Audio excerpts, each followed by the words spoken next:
Assalamualaikum warahmatullahi wabarakatuh. Sobat Ahzul rahimakumullah. Saat itu Abu Nawas masih mengeram di penjara.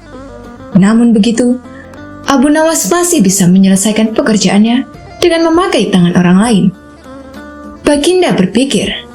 Sejenak kemudian, beliau segera memerintahkan sipir penjara untuk membebaskan Abu Nawas. Baginda Raja tidak ingin menanggung resiko yang lebih buruk, karena akal Abu Nawas tidak bisa ditebak. Bahkan di dalam penjara pun, Abu Nawas masih sanggup menyusahkan orang lain. Keputusan yang dibuat Baginda Raja untuk melepaskan Abu Nawas memang sangatlah tepat, karena bila sampai Abu Nawas bertambah sakit hati, maka tidak mustahil kesusahan yang akan ditimbulkan akan semakin gawat. Kini hidung Abu Nawas sudah bisa menghirup udara kebebasan di luar. Istri Abu Nawas menyambut gembira kedatangan suami yang selama ini sangat dirindukannya. Abu Nawas juga riang, apalagi melihat tanaman kentangnya akan membuahkan hasil yang bisa dipetik dalam waktu dekat. Abu Nawas memang girang bukan kepalang, tetapi ia juga merasa gundah. Bagaimana Abu Nawas tidak merasa gundah gulana? Sebab Baginda sudah tidak lagi memakai perangkap untuk memenjarakan dirinya. Tetapi Baginda Raja langsung memenjarakannya. Maka tidak mustahil bila suatu ketika nanti Baginda langsung menjatuhkan hukuman pancung. Abu Nawas yakin bahwa saat ini Baginda pasti sedang merencanakan sesuatu. Abu Nawas menyiapkan payung untuk menyambut hujan yang akan diciptakan oleh Baginda Raja. Pada hari itu, Abu Nawas mengumumkan dirinya sebagai ahli nujum atau tukang ramal nasib. Sejak membuka praktek ramal-meramal nasib, Abu Nawas sering mendapat panggilan dari orang-orang terkenal. Kini Abu Nawas tidak saja dikenal sebagai orang yang handal dalam menciptakan gelak tawa, tetapi juga sebagai ahli ramal yang sangat jitu. Mendengar Abu Nawas mendadak menjadi ahli ramal, maka Baginda Raja Harun al-Rashid merasa khawatir. Baginda curiga, jangan-jangan Abu Nawas bisa membahayakan kerajaannya. Maka tanpa pikir panjang, Abu Nawas pun segera ditangkap. Abu Nawas sejak semula yakin Baginda Raja kali ini berniat akan menghabisi riwayatnya. Tetapi Abu Nawas tidak begitu merasa gentar. Mungkin Abu Nawas sudah mempersiapkan tameng. Setelah beberapa hari meringkuk di dalam penjara, Abu Nawas digiring menuju tempat kematian. Tukang penggal kepala sudah menunggu dengan pedang yang baru diasah. Abu Nawas menghampiri tempat penjagalan dengan amat tenang. Baginda merasa kagum terhadap ketegaran Abu Nawas. Tetapi Baginda juga bertanya-tanya dalam hatinya, mengapa Abu Nawas begitu tabah menghadapi detik-detik terakhir hidupnya? Ketika Algojo sudah siap mengayunkan pedang, Abu Nawas tertawa-tawa, sehingga Baginda menangguhkan pemancungannya. Beliau bertanya, "Hai Abu Nawas, apakah engkau tidak merasa ngeri menghadapi pedang Algojo?" "Ngeri, tuanku yang mulia, tapi hamba juga merasa gembira," jawab Abu Nawas sambil tersenyum. "Engkau merasa gembira?" tanya Baginda kaget. "Betul Baginda yang mulia, karena tepat 3 hari setelah kematian hamba, maka Baginda pun akan mangkat menyusul hamba ke liang lahat. Karena hamba tidak bersalah sedikit pun Baginda," kata Abu Nawas tetap tenang. Baginda gemetar mendengar ucapan Abu Nawas, dan tentu saja hukuman pancung dibatalkan. Abu Nawas digiring kembali ke penjara. Baginda memerintahkan agar Abu Nawas diperlakukan dengan istimewa. Malah Baginda memerintahkan supaya Abu Nawas disuguhi hidangan yang enak-enak. Tetapi Abu Nawas tetap tidak kerasa tinggal di penjara. Abu Nawas berpesan dan setengah mengancam kepada penjaga penjara bahwa bila ia terus-menerus mendekam dalam penjara, ia bisa jatuh sakit atau meninggal. Baginda Raja terpaksa membebaskan Abu Nawas setelah mendengar penuturan penjaga penjara.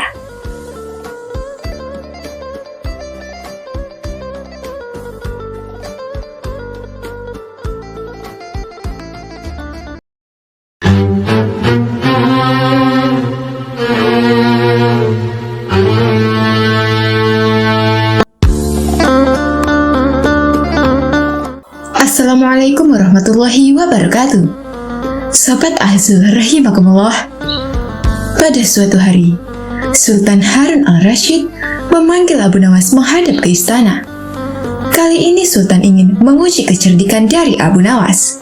Sesampainya di hadapan Sultan, Abu Nawas pun menyembah. Dan Sultan bertitah, "Hai Abu Nawas, aku menginginkan 6 ekor lembu berjenggot yang pandai bicara. Bisakah engkau mendatangkan mereka dalam waktu seminggu? Kalau gagal, akan aku penggal lehermu." "Baiklah, Tuanku Syah Alam, hamba junjung tinggi titah Tuanku." Semua penggawa istana yang hadir pada saat itu berkata dalam hati, "Habislah kau Abu Nawas." Abu Nawas memohon diri dan pulang ke rumah. Begitu sampai di rumah, ia duduk berdiam diri merenungkan keinginan Sultan. Seharian ia tidak keluar rumah, sehingga membuat tetangga keheranan. Ia baru keluar rumah persis setelah seminggu kemudian, yaitu batas waktu yang diberikan Sultan kepadanya. Ia segera menuju kerumunan orang banyak, lalu berkata, "Hai orang-orang muda, hari ini hari apa?" Orang-orang yang menjawab benar akan dia lepaskan, tetapi orang-orang yang menjawab salah akan ia tahan. Dan ternyata, tidak ada seorang pun yang menjawab dengan benar. Tak ayal, Abu Nawas pun marah-marah kepada mereka. "Begitu saja kok nggak bisa menjawab. Kalau begitu, mari kita menghadap Sultan Harun al-Rasyid untuk mencari tahu kebenaran yang sesungguhnya." Keesokan harinya, Balairung Istana Baghdad dipenuhi warga masyarakat yang ingin tahu kesanggupan Abu Nawas membawa 6 ekor lembu berjenggot. Sampai di depan Sultan Harun al-Rasyid, ia pun menghaturkan sembah dan duduk dengan khidmat. Lalu Sultan berkata, "Hai Abu Nawas, mana lembu berjenggot yang pandai bicara itu?" Tanpa banyak bicara, Abu Nawas pun menunjuk ke 6 orang yang dibawanya itu. "Inilah mereka, Tuanku Syah Alam."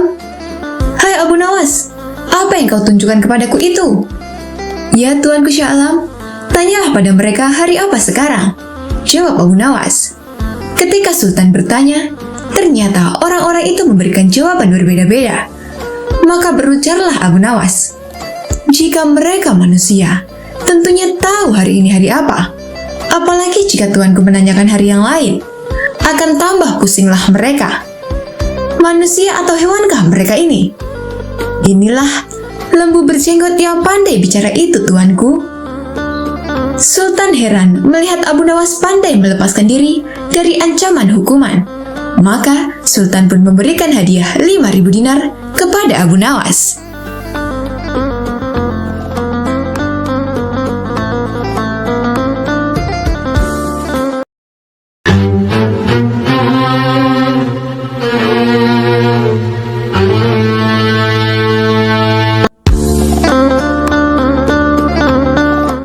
Assalamualaikum warahmatullahi wabarakatuh.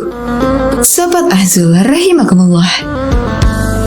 Abu Nawas dikenal sebagai mubaligh oleh tetangga dan warga sekitarnya. Dan tak jarang ada orang yang berkunjung ke rumahnya hanya sekedar bersilaturahmi dan meminta petunjuk agar usaha yang dijalankannya berjalan lancar dan diridhoi Allah Subhanahu wa Ta'ala. Namun satu hal, pesan dari Abu Nawas ini, bahwa Abu Nawas tak bisa memberikan janji. Hanya saja dirinya mengingatkan agar selalu ingat kepada Allah Subhanahu wa Ta'ala dengan jalan bersedekah. Hari Jumat telah tiba. Abu Nawas yang ditunjuk menjadi imam sekaligus khotib untuk memberikan ceramah pun bersiap berangkat ke masjid. Abu Nawas segera mandi dan berpakaian rapi.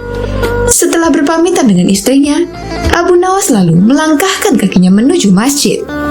Tak lama kemudian, terdengar suara azan.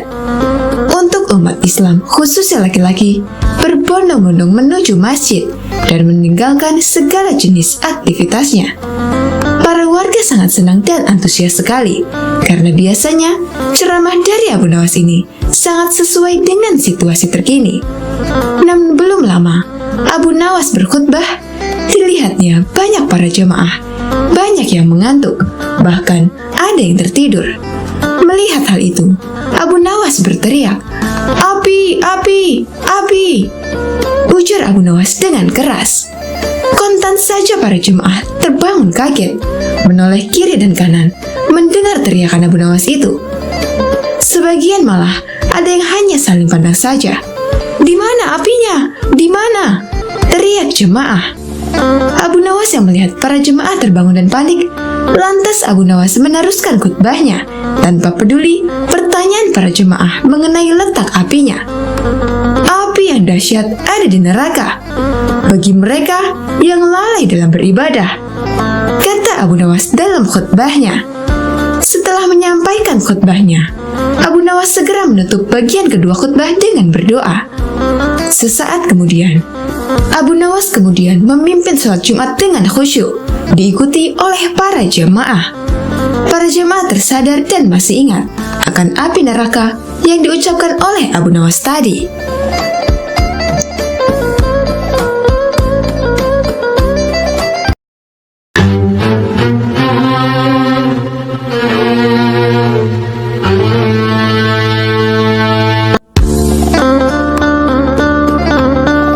Assalamualaikum warahmatullahi wabarakatuh.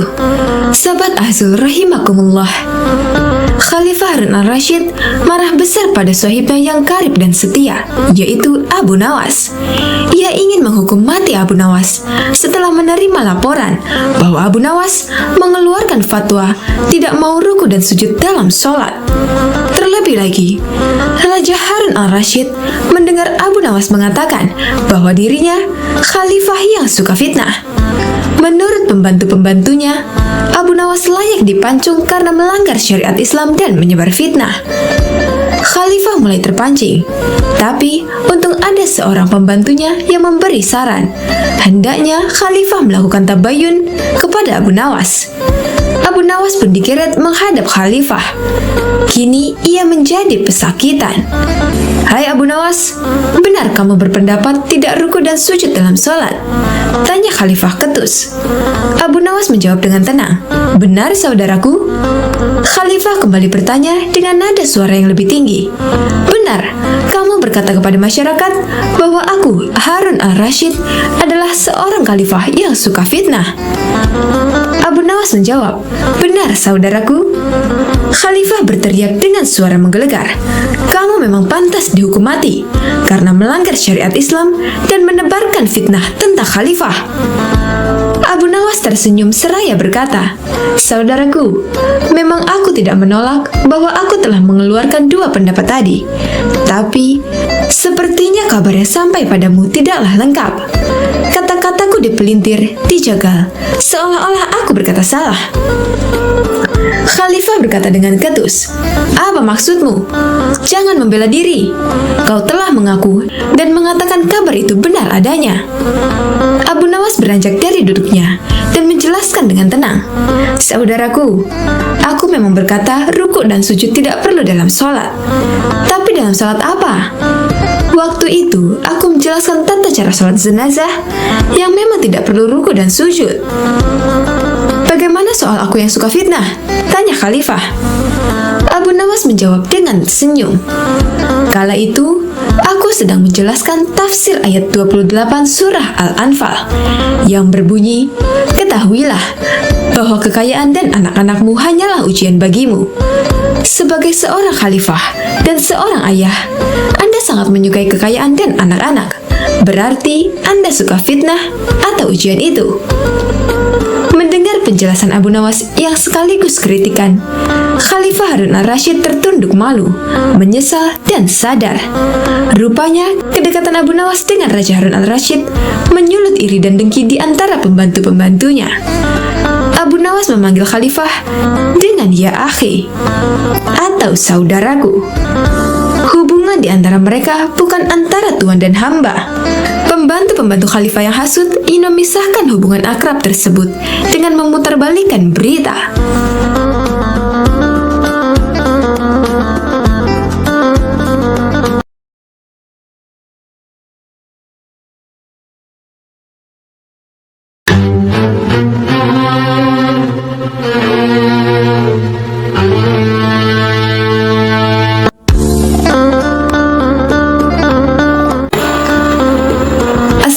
Assalamualaikum warahmatullahi wabarakatuh. Sobat Azul rahimakumullah. Banyak kisah mengenai Abu Nawas yang sudah terkenal karena kecerdikan dan tingkah konyolnya. Salah satunya yang sangat inspiratif. Dikisahkan dari konspirasi raja yang zalim yang menginginkannya mati. Raja tidak berani membunuh Abu Nawas karena ia melihat Abu Nawas begitu cerdik membunuh seekor ayam. Bagaimana bisa? Suatu pagi, Abu Nawas dipanggil ke istana untuk menghadap Baginda Raja. Ia dituduh telah menipu salah satu prajurit istana. Abu Nawas dituduh telah meletakkan sebilah pisau di dalam belanjaan prajurit. Atas peristiwa itu, Abu Nawas akan dijatuhi hukuman dari sang raja karena dianggap membahayakan keselamatan sang raja yang memang dikenal zalim itu. Setibanya di istana, Abu Nawas pun terkejut. Raja telah menyiapkan semuanya, termasuk mengumpulkan seluruh penduduk negeri untuk menyaksikan prosesi hukuman kepada Abu Nawas. Raja punya rencana sendiri untuk menghukum Abu Nawas, yakni akan mempermalukan Abu Nawas di depan khalayak ramai. Apa yang akan dilakukan Raja sudah dirancang jauh-jauh hari, sebab Raja tahu Abu Nawas bukan orang yang mudah ditaklukkan. Abu Nawas, apakah kamu sudah siap untuk kuhukum? Kata Raja dengan suara congkaknya. Ayo, siapa takut? Jawab Abu Nawas dengan nada menantang. Sontak pertanyaan itu membuat rakyat yang melihat geleng-geleng kepala. Mereka tak habis pikir dengan ucapan Abu Nawas yang seolah menantang kematian. Lalu Raja menyuruh prajurit mengambil barang yang sudah dipersiapkan untuk menghabisi nyawa Abu Nawas. Seketika itu juga Abu Nawas dan rakyat terkejut saat melihat benda yang diberikan Raja kepadanya. Bukan senapan atau senjata tajam apapun, melainkan seekor anak ayam. Tentu saja hal itu membuat semua orang yang hadir bertanya-tanya. Mereka bingung dengan keinginan Raja. Abu Nawas, sekarang kau bunuh anak ayam itu. Tugas Raja. Kenapa anak ayam yang tidak berdosa ini harus saya bunuh? Ia tidak berdosa. Tanya Abu Nawas. Jangankan anak ayam itu, kau pun hari ini akan kubunuh. Aku akan membunuhmu sendiri dengan cara yang sama, dengan caramu membunuh anak ayam itu, kata Raja. Mendengar itu, Abu Nawas terkejut akan rencana Raja. Sejenak Abu Nawas berpikir, seandainya ia mencekik anak ayam itu hingga mati, maka ia pun akan dicekik pula hingga mati.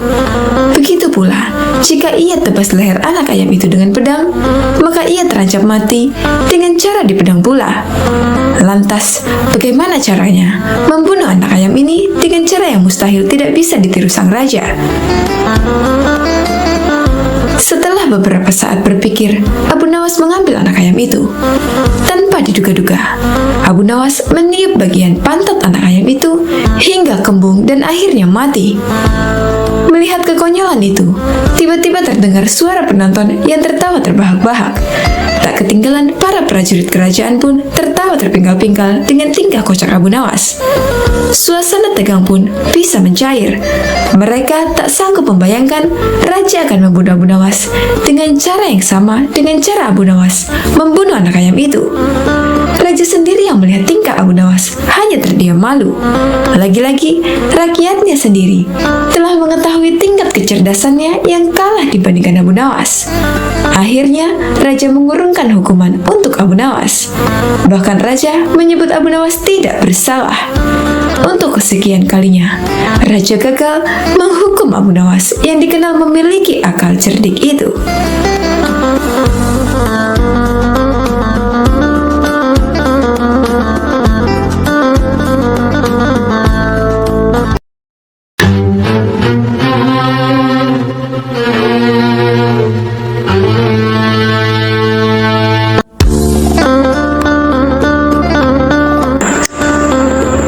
Assalamualaikum warahmatullahi wabarakatuh. Sobat Azul rahimakumullah. Pada suatu hari yang cerah, Raja Harun al-Rasyid dan pengikutnya meninggalkan istana untuk berburu. Namun di tengah perjalanan, Abu Jahil menyusul dengan terengah-engah di atas kudanya. Baginda, Baginda, hamba mau mengusulkan sesuatu. Tanya setelah mendekat sang raja. Apa usulmu itu, Abu Jahil? Tanya Baginda Raja keheranan. Agar acara berburu ini menarik dan disaksikan banyak penduduk, bagaimana kalau kita sayembarakan saja? Ujar Abu Jahil dengan mimik serius. Baginda terdiam sejenak dan mengangguk-angguk. Hamba ingin beradu ketangkasan dengan Abu Nawas. Bagaimana Baginda? Pemenangnya mendapat sepundi uang emas. Tapi kalau kalah, hukumannya mematikan kuda-kuda istana selama 1 bulan.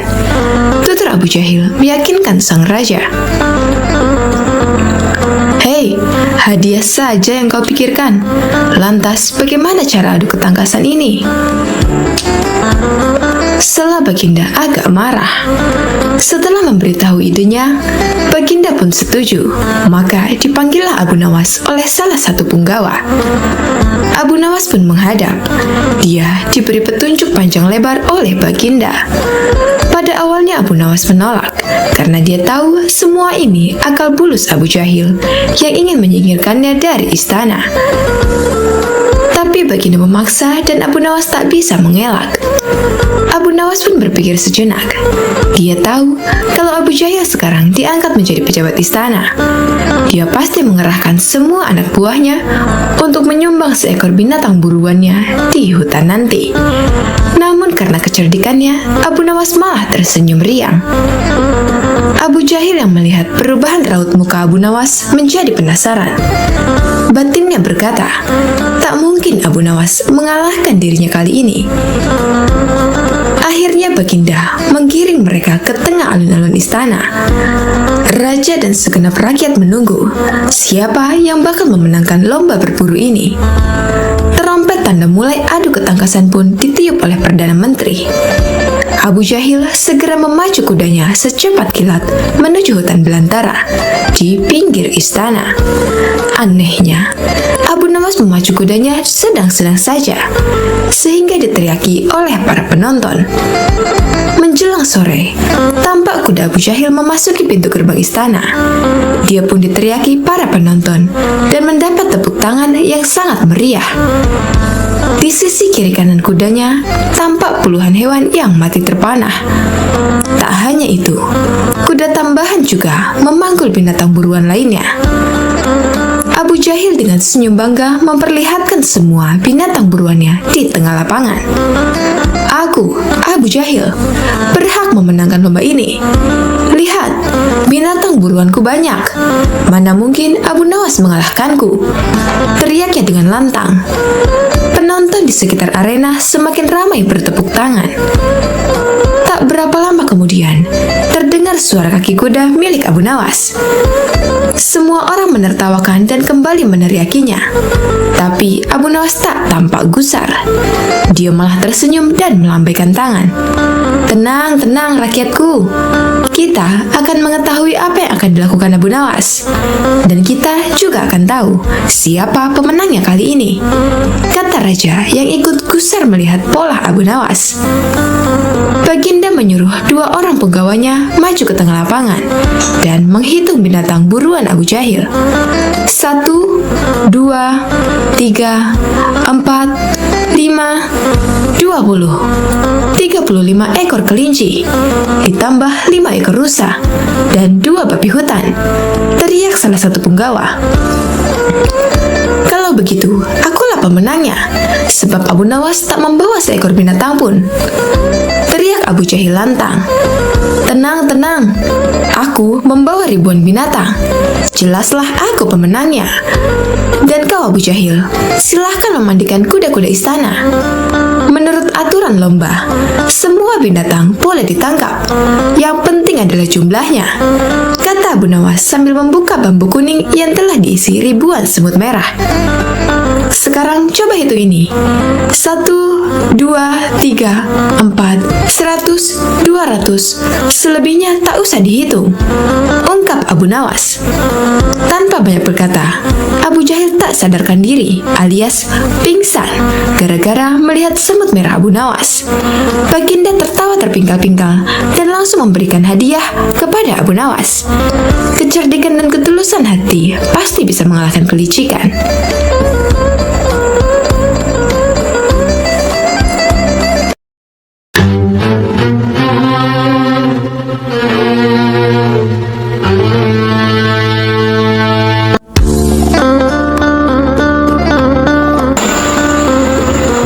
Assalamualaikum warahmatullahi wabarakatuh. Sobat Ahzul rahimakumullah. Saat itu, Abu Nawas baru saja pulang dari istana setelah dipanggil Baginda Raja. Ia tidak langsung pulang ke rumah, melainkan berjalan-jalan lebih dahulu ke perkampungan orang-orang Baduy. Ini memang sudah menjadi kebiasaan Abu Nawas yang suka mempelajari adat istiadat orang-orang Baduy. Pada suatu perkampungan, Abu Nawas sempat melihat sebuah rumah besar yang dari luar terdengar suara hingar-bingar seperti suara kerumunan puluhan orang. Abu Nawas tertarik untuk melihat untuk apa orang-orang Baduy berkumpul di sana. Ternyata di rumah besar itu adalah tempat orang Baduy menjual bubur. Haris, yaitu bubur khas makanan para petani. Tapi Abu Nawas tidak segera masuk ke rumah besar itu. Merasa lelah dan ingin beristirahat, maka ia terus berjalan ke arah pinggiran desa. Abu Nawas beristirahat di bawah sebatang pohon rindang. Ia merasa hawa di situ amat sejuk dan segar, sehingga tidak berapa lama kemudian ia mengantuk dan tertidur di bawah pohon itu. Abu Nawas tak tahu berapa lama ia tertidur. Tahu-tahu ia merasa dilempar ke atas lantai tanah. Ia pun tergagap bangun. Kurang ajar, siapa yang melemparku? Tanyanya heran sembari menengok kanan dan kiri. Ternyata ia berada di sebuah ruangan pengap berjeruji besi, seperti penjara. "Hai, keluarkan aku! Kenapa aku dipenjara di sini?" teriak Abu Nawas. Tidak berapa lama kemudian, muncul seorang Baduy bertubuh besar. Abu Nawas memperhatikan dengan seksama. Ia ingat orang inilah yang menjual bubur Haris di rumah besar di tengah desa. "Jangan teriak-teriak, cepat makan ini," kata orang itu sembari menyodorkan piring ke lubang ruangan. Abu Nawas tidak segera makan. "Mengapa aku dipenjara?" tanya Abu Nawas. "Kau akan kami sembelih dan akan kami jadikan campuran bubur Haris." "Hah? Jadi yang kau jual di tengah desa itu bubur manusia?" "Tepat, itulah makanan favorit kesukaan kami." "Kami? Jadi kalian sekampung suka makan daging manusia?" "Iya, termasuk dagingmu, sebab besok pagi kau akan kami sembelih." "Sejak kapan kalian makan daging manusia?" tanya Abu Nawas makin keheranan. "Oh, sejak lama. Setidaknya sebulan sekali kami makan daging manusia." "Dari mana saja kalian dapatkan daging manusia?" "Kami tidak mencari kemana-mana. Hanya setiap kali ada orang masuk atau lewat di desa kami, pasti kami tangkap dan akhirnya kami sembelih untuk dijadikan bubur." Abu Nawas diam sejenak. Ia berpikir keras, bagaimana caranya bisa meloloskan diri dari bahaya maut ini. Ia merasa heran kenapa Baginda tidak mengetahui bahwa di wilayah kekuasaannya ada kanibalisme. Ada manusia makan manusia. Barangkali para menteri hanya melaporkan hal yang baik-baik saja. Mereka tidak mau bekerja keras untuk memeriksa keadaan penduduk, pikir Abu Nawas. Baginda harus mengetahui hal seperti ini secara langsung. Kalau perlu, setelah memberi makan berupa bubur, Baduy itu meninggalkan Abu Nawas. Abu Nawas tentu saja tak berani makan bubur itu. Jangan-jangan bubur manusia. Ia menahan lapar semalaman tak tidur. Tubuhnya yang kurus makin nampak kurus. Esok harinya, Baduy itu datang lagi. "Bersiaplah, sebentar lagi kau akan mati." Abu Nawas berkata, "Tubuhku ini kurus. Kalaupun kau sembelih aku, kau tidak akan memperoleh daging yang banyak. Kalau kau setuju, nanti sore akan kubawakan temanku yang bertubuh gemuk. Dagingnya bisa kalian makan selama 5 hari. Benarkah?" tanya Baduy itu. "Aku tidak pernah bohong," kata Abu Nawas meyakinkannya. Orang Baduy itu diam sejenak. Ia menatap tajam ke arah Abu Nawas. Entah kenapa akhirnya orang Baduy itu mempercayai dan melepaskan Abu Nawas. Abu Nawas langsung pergi ke istana menghadap Baginda Raja. Setelah berbagi basa-basi, maka Baginda bertanya kepada Abu Nawas, "Ada apa, Abu Nawas? Kau datang tanpa kupanggil?" "Ampun tuanku, hamba baru saja pulang dari suatu desa yang aneh." "Desa aneh? Apa keanehannya?" tanya Baginda ingin tahu. Di desa tersebut, ada orang menjual bubur haris yang khas dan sangat lezat. Di samping itu, hawa di desa itu benar-benar sejuk dan segar, Baginda, kata Abu Nawas. "Aku ingin berkunjung ke desa itu. Pengawal, siapkan pasukan," kata Baginda. "Ampun tuanku, jangan membawa pengawal. Tuanku harus menyamar jadi orang biasa," pujuk Abu Nawas. "Tapi ini demi keselamatanku sebagai seorang raja." "Ampun tuanku, jika bawa-bawa tentara, maka orang desa akan ketakutan, dan tuanku tak akan dapat melihat orang menjual bubur khas itu." "Baiklah, kapan kita berangkat?" "Sekarang juga tuanku, supaya nanti sore kita sudah datang di perkampungan itu." Demikianlah Baginda dengan menyamar sebagai seorang biasa mengikuti Abu Nawas ke perkampungan orang-orang Baduy kanibal. Abu Nawas mengajak Baginda masuk ke rumah besar tempat orang-orang makan bubur. Di sana mereka membeli bubur. Baginda memakan bubur itu dengan lahapnya. "Betul katamu, bubur ini memang lezat," kata Baginda setelah makan. "Kenapa buburmu tidak kau makan, Abu Nawas?" "Hamba masih kenyang," kata Abu Nawas sambil melirik dan berkedip ke arah penjual bubur. Setelah makan, Baginda diajak ke tempat pohon rindang yang hawanya sejuk. "Betul juga katamu, di sini hawanya memang sejuk dan segar." "Hah, aku kok mengantuk sekali," kata Baginda. "Tunggu tuanku, jangan tidur dulu. Hamba pamit mau buang air kecil di semak belukar sana," kata Abu Nawas. "Baik, pergilah Abu Nawas," kata Baginda mempersilakan. Baru saja Abu Nawas melangkah pergi, Baginda sudah tertidur. Tapi ia segera terbangun lagi ketika mendengar suara bentakan keras. "Hai orang gendut, cepat bangun! Atau kau kami sembelih di tempat ini." Ternyata Baduy penjual bubur sudah berada di belakang Baginda dan menghunuskan pedang ke arah leher Baginda. "Apa-apaan ini?" protes Baginda. "Jangan banyak cakap, cepat jalan," kata Baduy itu. Baginda mengikuti perintah orang Baduy itu dan akhirnya dimasukkan ke dalam penjara.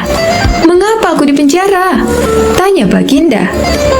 "Besok kau akan kami sembelih. Dagingmu kami campur dengan tepung gandum dan jadilah bubur haris yang terkenal lezat." "Hah? Astagfirullah. Jadi yang kumakan tadi?" "Betul, kau telah memakan bubur kami, bubur manusia." Seketika Baginda mau muntah tapi tak bisa. "Sekarang tidurlah, berdoalah sebab besok kau akan mati." "Tunggu," kata Baginda. "Mau apa lagi?" kata si Baduy. "Berapa penghasilanmu sehari dari menjual bubur itu?" 50 dirham. "Cuma segitu?" "Ya, aku bisa memberimu 500 dirham hanya dengan menjual topi," kata Baginda. "Ah, masa? Sekarang berikan aku bahan kain untuk membuat topi. Besok pagi, boleh kalian coba menjual topi buatanku itu ke pasar. Hasilnya boleh kau miliki semua." Baduy itu ragu. Ia berbalik melangkah pergi. Tak lama kemudian, kembali lagi dengan bahan-bahan untuk membuat topi. Esok paginya, Baginda menyerahkan sebuah topi yang bagus kepada si Baduy. Baginda berpesan, "Juallah topi ini kepada Menteri Farhan di istana Baghdad." Baduy itu menuruti saran Baginda. Menteri Farhan terkejut saat melihat seorang Baduy datang menemuinya. "Mau apa kau?" tanya Farhan. "Menjual topi ini," jawab si Baduy. Farhan melirik. Topi itu memanglah bagus. Ia mencoba memeriksanya dan alangkah terkejutnya ketika melihat hiasan berupa huruf-huruf yang maknanya adalah surat dari Baginda yang ditujukan kepada dirinya. "Berapa harga topi ini?" tanya Farhan. 500 dirham, tak boleh kurang." "Baik, aku beli." Badui itu langsung pulang dengan wajah ceria. Sama sekali ia tak tahu jika Farhan telah mengutus seorang prajurit untuk mengikuti langkahnya. Siangnya, prajurit itu datang lagi ke istana dengan melaporkan lokasi perkampungan si penjual bubur. Farhan cepat bertindak sesuai pesan di surat Baginda. 1.000 orang tentara bersenjata lengkap dibawa ke perkampungan. Semua orang Badui di kampung itu ditangkap, sementara Baginda berhasil diselamatkan. Untung kau bertindak cepat, terlambat sedikit saja, aku sudah jadi bubur, kata Baginda kepada Farhan. Semua ini gara-gara Abu Nawas, kata Farhan. Benar, tapi juga salahmu. Kau tak pernah memeriksa perkampungan ini bahwa penghuninya adalah orang-orang kanibal, kata Baginda. Bagaimanapun, Abu Nawas harus dihukum. Ya, itu pasti. Hukuman mati, Baginda, sahut Farhan. Hukuman mati? Ya, kita coba. Apakah dia bisa meloloskan diri? Sahut Baginda.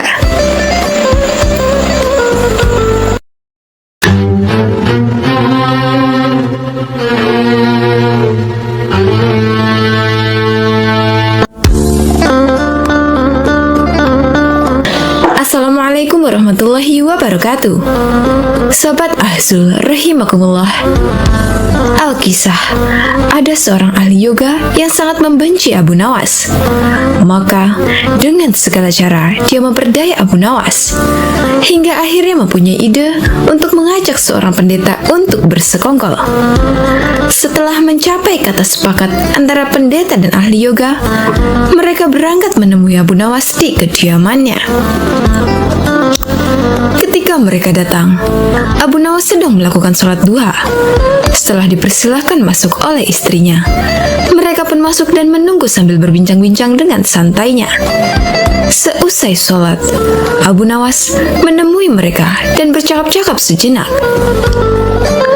Kami sebenarnya ingin mengajak engkau melakukan pengembaraan suci. Kalau engkau tidak keberatan, bergabunglah dengan kami, kata ahli yoga. Dengan senang hati. Lalu, kapan rencananya? Tanya Abu Nawas dengan polos. Besok pagi, kata pendeta. Baiklah kalau begitu, kita bertemu di warung teh besok pagi ya, kata Abu Nawas menyanggupi. Agama Islam sangat menghormati pemeluk agama lain, karena Rasulullah SAW mengajarkan demikian. Pada hari berikutnya, mereka berangkat bersama, dan Abu Nawas mengenakan jubah seorang sufi. Ahli yoga dan pendeta mengenakan seragam keagamaan mereka masing-masing. Di tengah jalan, mereka mulai diserang rasa lapar karena mereka memang sengaja tak membawa bekal. Hai Abu Nawas, bagaimanakah kalau engkau saja yang mengumpulkan derma untuk membeli makanan untuk kita bertiga? Karena kami akan mengadakan kebaktian, kata pendeta. Tanpa banyak bicara lagi, Abu Nawas berangkat mencari dan mengumpulkan derma dari satu dusun ke dusun lainnya. Setelah derma terkumpul, Abu Nawas membeli makanan secukupnya untuk mereka bertiga. Setelah itu, Abu Nawas kembali lagi ke pendeta dan ahli yoga dengan membawa makanan. Karena sudah tak sanggup menahan rasa lapar, Abu Nawas berkata, "Mari, segera kita bagi makanan ini sekarang juga." "Jangan sekarang, kami sedang berpuasa," kata ahli yoga.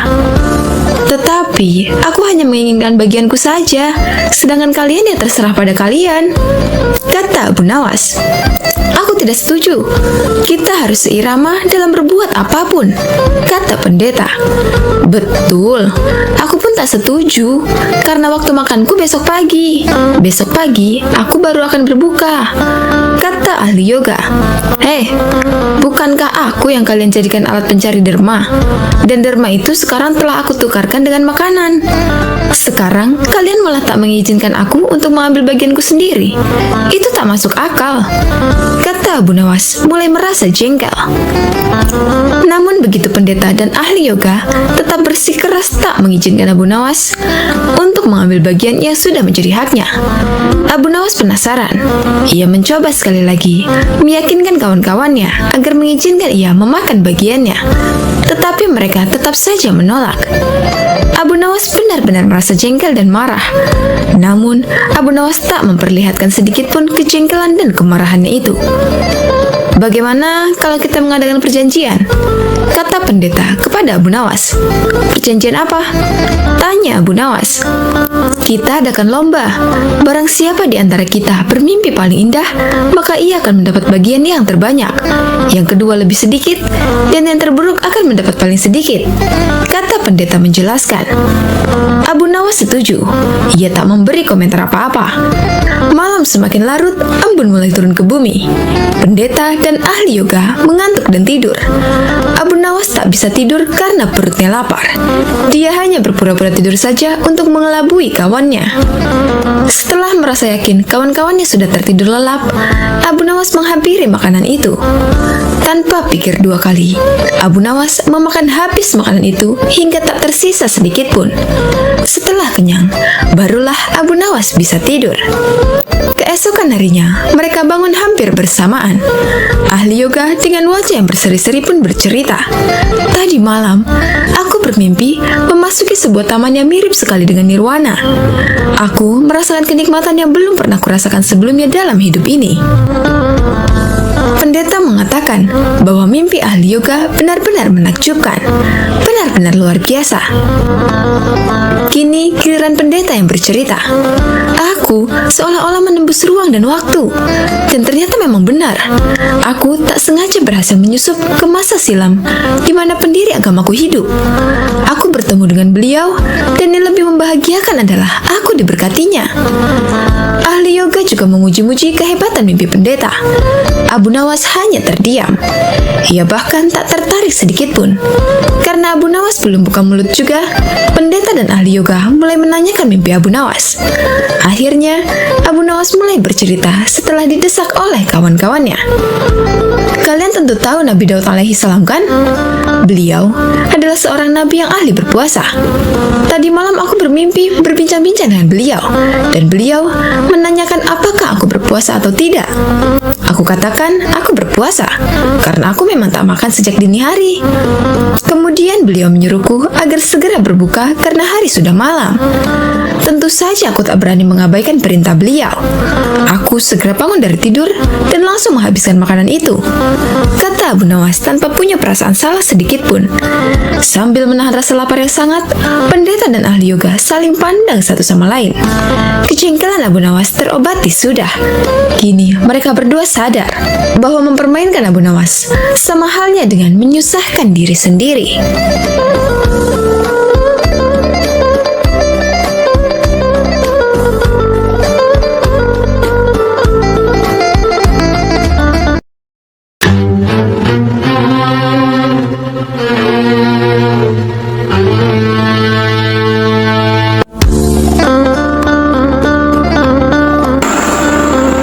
Assalamualaikum warahmatullahi wabarakatuh.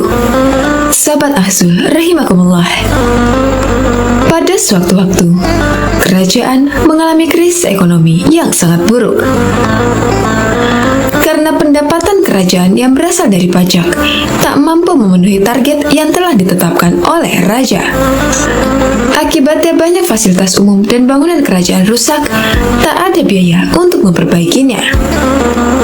Kondisi kerajaan yang krisis ini membuat raja geram. Kerajaan telah beberapa kali memenangkan peperangan dan memiliki wilayah yang makin luas. Akan tetapi krisis malah muncul dari pajak. Akhirnya diadakanlah pertemuan, di mana semua punggawa kerajaan hadir dengan membawa berbagai kertas laporan sesuai dengan bidangnya masing-masing. Bahkan ada yang kertas laporannya berserakan di lantai juga. Raja mulai pembicaraan. Bagaimana mungkin kerajaanku ini memiliki infrastruktur yang rusak cukup parah? Kenapa hasil pertanian sangat menurun? Padahal tanah di sini cukup subur untuk bercocok tanam. Semprot sang raja. Semua terdiam oleh bentakan raja tersebut. Pejabat yang hadir tak mampu menjawab pertanyaan sang raja dan hanya menyerahkan setumpukan laporan kerjaan. Karena marah, raja pun akhirnya merobek-robek kertas laporan yang diajukan oleh punggawanya tersebut. Malah, ada yang disuruh untuk memakan kertas itu. Abu Nawas yang juga hadir dalam pertemuan tersebut juga tak mampu berbuat banyak oleh bentakan sang raja. Namun, sesaat kemudian, sang raja memerintahkan Abu Nawas yang telah dipercayanya untuk menggantikan para petugas pajak itu menghitung penerimaan pajak kerajaan. Dalam kondisi tertekan, akhirnya Abu Nawas pun memenuhi perintah baginda raja. Semua penggawa lain terheran-heran dengan ulah Abu Nawas ini. Bagaimana tidak, semuanya sangat tertekan. Abu Nawas malah membawa sepotong roti ke hadapan baginda raja. "Apakah dirimu akan menyuapku dengan roti itu, wahai Abu Nawas?" bentak sang raja. "Bukan begitu, wahai paduka raja yang mulia. Laporan keuangan yang saya kerjakan semuanya tercatat pada roti ini," jawab Abu Nawas enteng. "Apakah maksudmu? Kau jangan mencoba berpura-pura gila di hadapanku, Abu Nawas," bentak baginda raja dengan kesal. "Paduka, usiaku sudah cukup lanjut. Aku tak akan kuat makan kertas-kertas laporan yang nantinya Anda sobek dan menyuruhku untuk memakannya. Jadi semua laporan aku pindahkan pada roti ini," jawab Abu Nawas. Sebuah teguran yang sangat halus dari Abu Nawas agar baginda raja lebih bijaksana dalam memimpin kerajaan. Sejak saat itu pula, baginda raja tersadar bahwa tindakannya tak benar dan sangat keterlaluan karena harus menyuruh memakan kertas laporan dari pejabat-pejabatnya. Bersama dengan para cendekiawan kerajaan lain, akhirnya raja merumuskan perundang-undangan perpajakan yang lebih memihak kepada rakyat.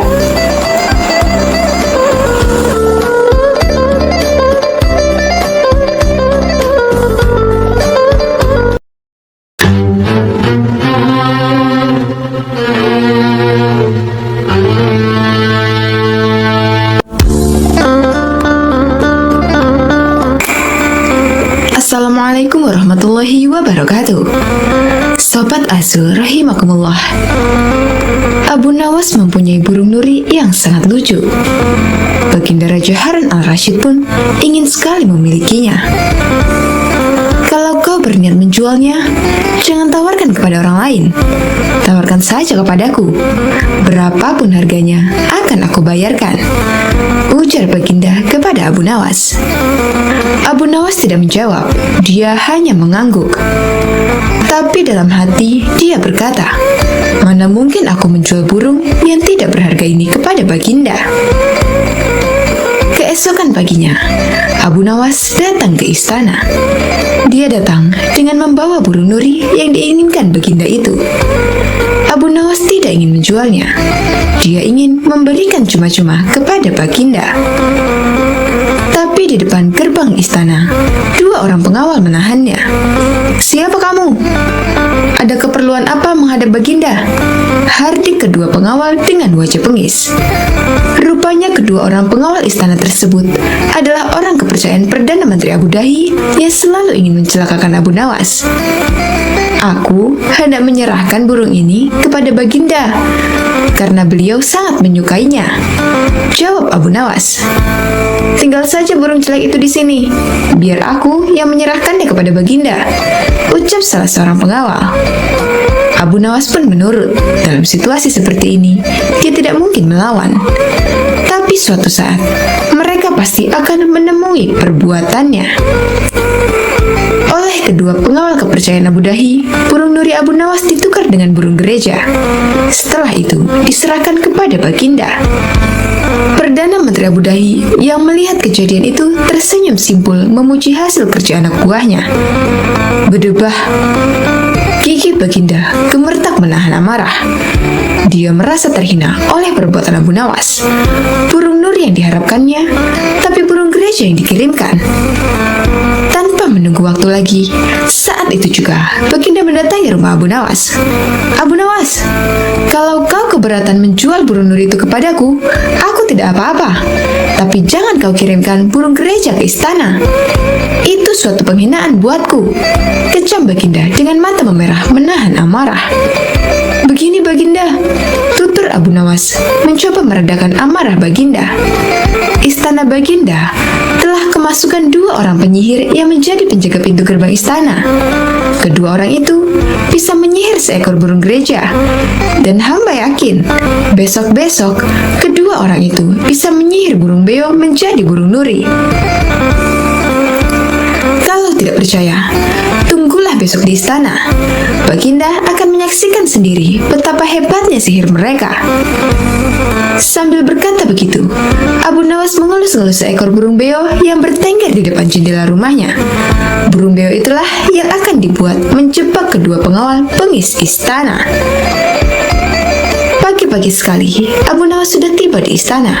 Dia membawa burung beo di tangannya. Di depan gerbang lagi-lagi, dia dicegat oleh pengawal. "Ada perlu apa lagi kau di sini?" Kedua pengawal kembali menghardik. "Sudah kubilang, kau tidak akan bisa bertemu Baginda." "Maaf, kemarin aku keliru. Aku sebenarnya hendak memberikan burung beo ini kepada Baginda, tapi aku keliru mengambilnya. Baginda pasti marah-marah mendapat kiriman burung nuri itu. Semua orang tahu, Baginda sangat benci burung nuri.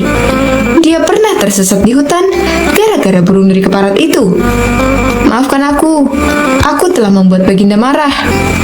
Pujuk Abu Nawas seolah-olah cerita itu benar-benar terjadi. "Taruhlah saja di situ, biar aku nanti yang akan menyerahkan kepada Baginda," perintah pengawal istana. Terpengaruh pujukan Abu Nawas, kedua kaki tangan Abu Dahi itu pun menukar burung beo dengan nuri. Setelah itu, mereka menyerahkannya kepada Baginda. Keduanya bersukaria karena sebentar lagi Abu Nawas pasti akan mendapat hukuman yang setimpal dari Baginda. Menerima burung nuri itu dari kedua pengawal istana, Baginda terperangah kaget. Ternyata benar apa yang dikatakan Abu Nawas. Kedua pengawal ini bisa menyihir, alias menggelapkan barang yang bukan haknya. "Ini nurinya, mana beonya?" sindir Baginda yang langsung membuat wajah kedua pengawal itu pucat pasi. Belum sempat kedua pengawal itu menjawab, Baginda langsung menitahkan perintah yang tak disangka-sangka. "Karena hasil kerja yang sangat bagus, kalian berdua aku beri hadiah hukuman cambuk masing-masing 50 kali. Perdana Menteri Abu Dahi yang menyaksikan kejadian itu kini hanya bisa tertunduk lesu.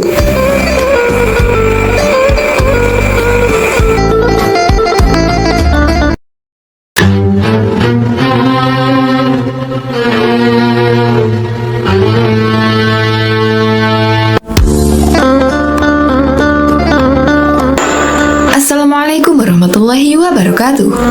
Sahabat Azul rahimakumullah. Pada suatu waktu, Baginda Raja Harun al-Rasyid sangat gundah hatinya. Seperti biasa, dirinya ingin sosok Abu Nawas hadir di istana untuk menghibur hati sang raja. Namun, setelah beberapa kali dipanggil, Abu Nawas belum juga menampakkan batang hidungnya. Setelah lama berpikir, akhirnya Baginda Raja menemukan cara agar Abu Nawas bisa hadir di istana kerajaan. Raja menyuruh 3 orang prajurit untuk pergi ke rumah Abu Nawas agar buang air besar di tempat tidurnya. "Pengawal, pergilah ke rumah Abu Nawas dan beraklah di tempat tidurnya. Dan kalau kalian berhasil, maka masing-masing akan aku berikan uang 1000 dirham," titah sang raja. "Daulat Paduka," jawab ketiga pengawal itu secara bersamaan. Sementara itu, duduk di sebelahnya ada Kipati yang mendengar obrolan rajanya dengan ketiga pengawal itu. Karena berhubung tugas yang diberikan kepada 3 anak buahnya yang agak aneh, Kipati memberanikan diri untuk bertanya kepada sang raja. "Maaf Paduka, bukankah tugas yang diberikan itu tampak aneh dan menghina?" tanya Kipati. "Patih, memang benar, tapi itulah siasatku agar Abu Nawas segera hadir ke istana," jawab Baginda. "Apakah gerangan rencana Baginda?" tanya Patih. "Nanti kamu akan segera mengetahuinya. Dan sekarang, kamu ikutilah ketiga anak buahmu itu dan intailah mereka. Dan sampaikan kepada Abu Nawas, bila dia berhasil menggagalkan tugas pengawalku, maka Abu Nawas akan aku beri uang 3.000 dirham. Dan sekaligus, ia boleh memukul utusanku itu," titah raja. Dengan perasaan yang masih bingung, Patih segera melaksanakan perintah raja. Dia segera berkemas dan menuju ke rumah Abu Nawas. Tidak berapa lama kemudian, utusan Baginda Raja Harun al-Rashid sudah tiba di depan pintu rumah Abu Nawas. "Kami diutus oleh Baginda Raja untuk buang air besar di tempat tidurmu. Karena ini perintah raja, kamu tidak boleh menolak," kata salah satu utusan itu. "Saya sama sekali tidak keberatan. Silakan saja kalau kalian mampu melaksanakan perintah raja," jawab Abu Nawas dengan santainya. "Sungguh?" tanya utusan raja. "Ya, silakan saja," sahut Abu Nawas. Abu Nawas mengawasi orang-orang itu beranjak ke tempat tidurnya dengan geram. Berak di tempat tidurku? Betul-betul kelewatan," gumam Abu Nawas dalam hatinya. Abu Nawas memutar otaknya bagaimana caranya agar para utusan itu mengurungkan niatnya. Setelah berpikir beberapa saat, Abu Nawas akhirnya menemukan cara untuk menggagalkan tugas para utusan itu. Pada saat para utusan itu hendak bersiap-siap buang air besar, mendadak Abu Nawas berkata di balik jendela kamar, "Hai para utusan raja, ada yang lupa saya sampaikan kepada kalian," kata Abu Nawas. "Apa itu?" tanya salah satu utusan raja. "Saya ingatkan supaya kalian jangan melebihi perintah Baginda Raja. Jika kalian melanggar, saya akan pukul kalian dengan sebuah bentukan besar. Dan setelah itu, saya akan laporkan kepada Baginda bahwa kalian melanggar perintahnya," jawab Abu Nawas dengan serius. Dengan cekatan, Abu Nawas segera mengambil sebatang kayu besar yang ada di dapur rumahnya. Bahkan, kini Abu Nawas sudah mengambil pentungan kayu besar itu. "Hei, apa maksudmu tadi, Abu Nawas?" tanya salah satu utusan. "Ingat, perintah raja hanya buang air besar saja dan tidak boleh lebih dari itu," jawab Abu Nawas. "Iya benar," jawab utusan itu. "Aku ulangi lagi, hanya buang air besar saja, tidak boleh lebih. Ingat, tidak boleh kencing, tidak boleh buka celana, tidak boleh cebok, hanya buang air besar saja," tegas Abu Nawas dengan seriusnya. "Mana mungkin? Itu tidak mungkin. Kami juga harus buka celana dan kencing," jawab salah satu utusan. "Aku akan pukul kalian sekeras-kerasnya jika kalian melanggar perintah raja," sahut Abu Nawas. Para utusan itu saling pandang kebingungan dengan ucapan Abu Nawas. Tiba-tiba ada suara seseorang yang memanggil Abu Nawas. "Abu Nawas!"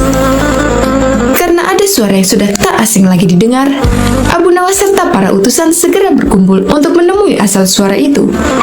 Oh, ternyata suara itu adalah suara Ki Patih Ja'far yang merupakan orang kepercayaan Baginda Raja Harun al-Rashid. "Aku sudah mendengar perdebatan kalian. Baginda Raja memang memerintahkan para utusan untuk berak di tempat tidurmu. Jika 3 orang ini sanggup, mereka masing-masing akan mendapatkan 1000 dirham. Jika mereka gagal, maka mereka boleh engkau pukul sesuka hatimu," kata Ki Patih Ja'far. "Oh begitu. Lalu hadiah dari Baginda untukku berapa, tuanku?" tanya Abu Nawas. "Sekarang juga engkau boleh menghadap Baginda Raja untuk menerima 3000 dirham," jawab Ki Patih. "Hah?" Abu Nawas kaget disertai rasa gembira. Segera saja Abu Nawas mengambil pentungan.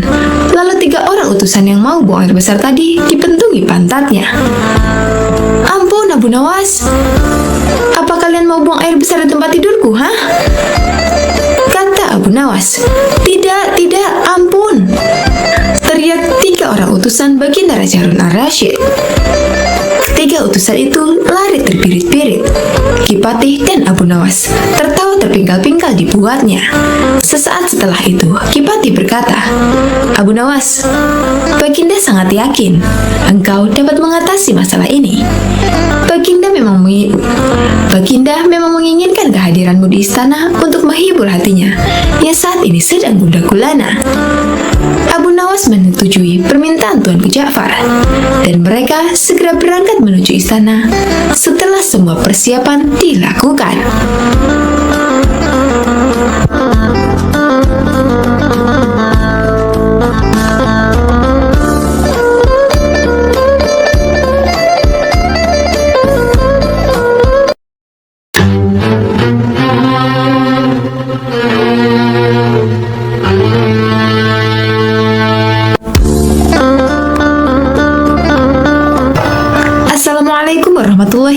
wabarakatuh.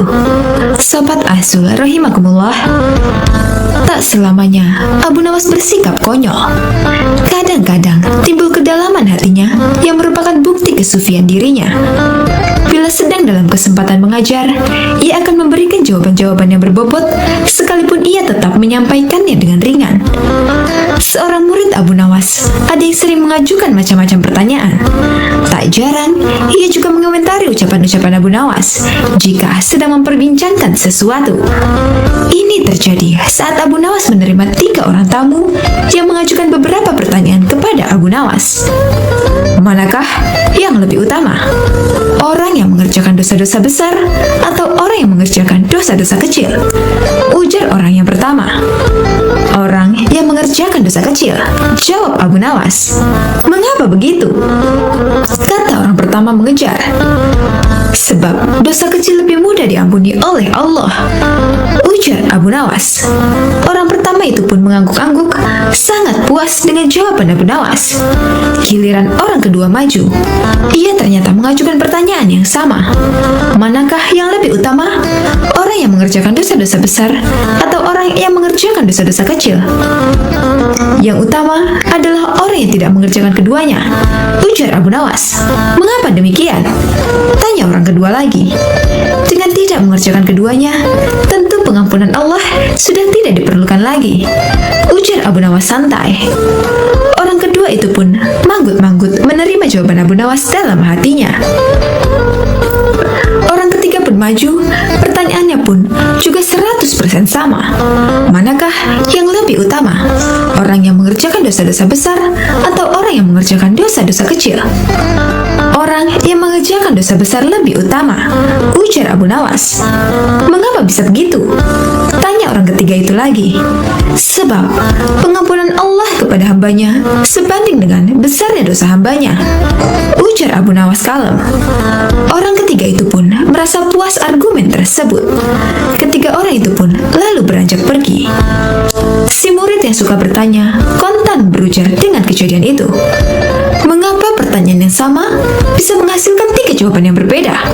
Katanya tidak mengerti. Abu Nawas tersenyum. Manusia itu terbagi atas 3 tingkatan. Tingkatan mata, tingkatan otak, dan tingkatan hati. Jawab Abu Nawas. Apakah tingkatan mata itu? Tanya si murid. Seorang anak kecil yang melihat bintang di langit, ia akan menyebut bintang itu kecil. Karena itulah yang tampak di matanya. Jawab Abu Nawas memberi perumpamaan. Lalu, apakah tingkatan otak itu? Tanya si murid lagi. Orang pandai yang melihat bintang di langit, ia akan mengatakan bahwa bintang itu besar karena ia memiliki pengetahuan. Jawab Abu Nawas. Dan apakah tingkatan hati itu? Tanya si murid lagi. Orang pandai dan paham yang melihat bintang di langit, ia akan tetap mengatakan bahwa bintang itu kecil, sekalipun ia tahu yang sebenarnya bintang itu besar. Sebab baginya tak ada satupun di dunia ini yang lebih besar dari Allah Subhanahu wa Ta'ala. Jawab Abu Nawas sambil tersenyum. Si murid pun mafhum. Ia lalu mengerti mengapa satu pertanyaan bisa mendatangkan jawaban yang berbeda-beda. Tapi si murid itu bertanya lagi. Wahai guruku, mungkinkah manusia itu menipu Tuhan? Tanya si murid. Mungkin? Jawab Abu Nawas santai menerima pertanyaan aneh itu. Bagaimana caranya? Tanya si murid lagi. Manusia bisa menipu Tuhan dengan merayunya melalui pujian dan doa, ujar Abu Nawas. Kalau begitu, ajarilah aku doa itu wahai guru, ujar si murid antusias. Doa itu adalah, wahai Tuhanku, aku tidak pantas menjadi penghuni surga, tapi aku juga tidak kuat menahan panasnya api neraka. Sebab itulah, terimalah taubatku dan ampunilah segala dosa-dosaku. Sesungguhnya, Kaulah Zat yang Maha Mengampuni dosa-dosa besar.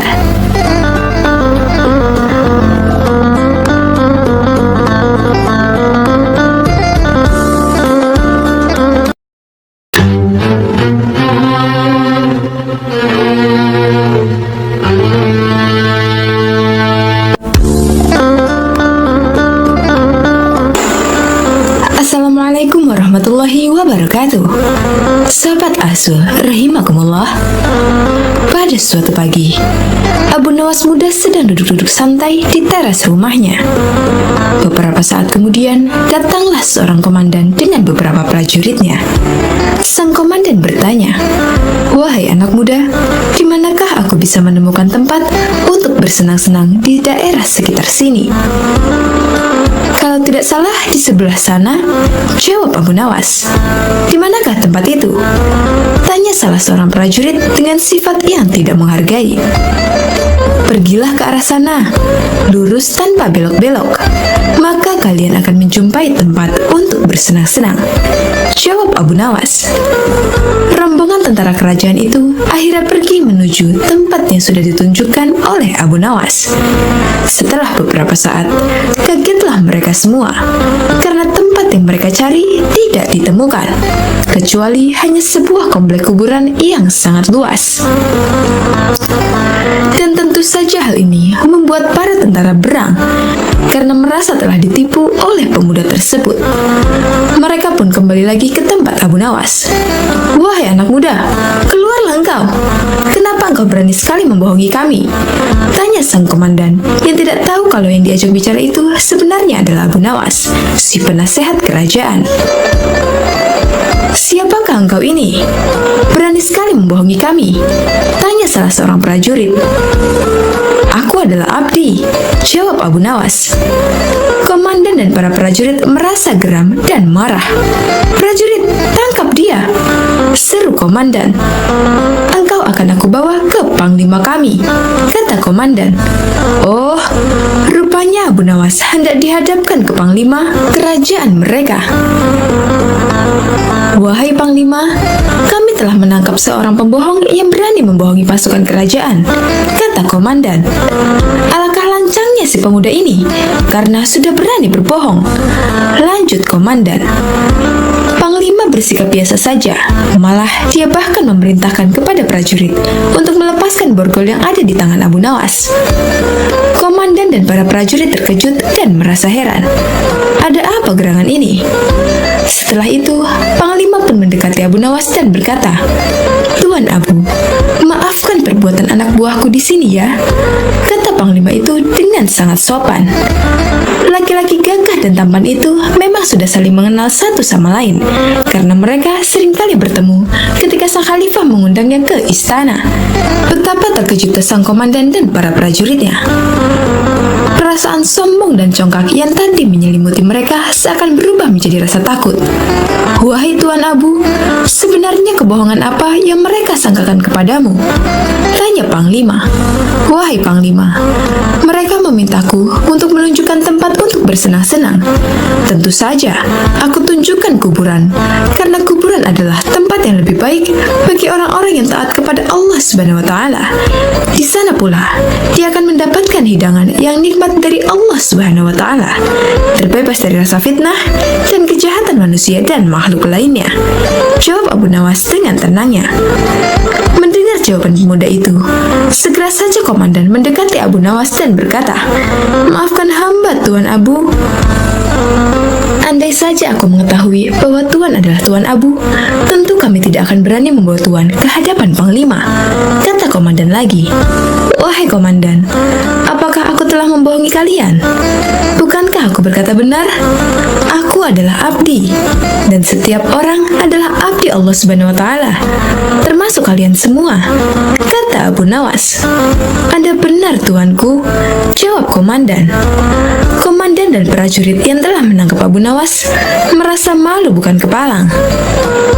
Wallahu a'lam bishawab.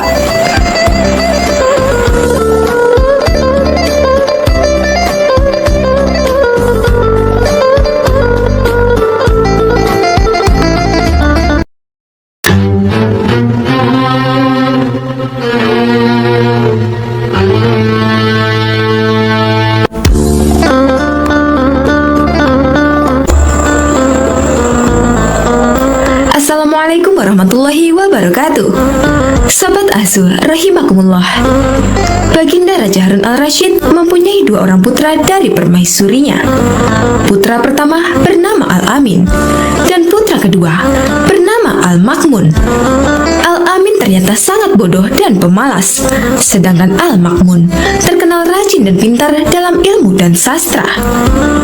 Raja sangat menyukai Al-Makmun karena kecerdasannya tersebut, dan tentu saja ini membuat sang permaisuri tidak suka lantaran sang raja dianggap pilih kasih. Padahal keduanya kan sama-sama putranya. "Suamiku, kenapa Anda tidak begitu menyayangi Al-Amin?" tanya permaisuri Zubaidah. "Karena ia tidak bisa membuat syair dan tidak kenal sastra," jawab Baginda Raja. "Suamiku, sebenarnya kalau mau, Al-Amin akan menguasai ilmu sastra daripada saudaranya. Sebenarnya ia lebih cerdas, ia hanya malas saja," kata permaisuri. "Kalau begitu biar besok aku panggil Abu Nawas untuk menguji syairnya," tambah permaisuri. Pagi buta Abu Nawas sudah muncul di istana memenuhi panggilan sang permaisuri. "Abu Nawas, coba kamu dengarkan karya syair putraku ini," kata sang permaisuri dengan bangga.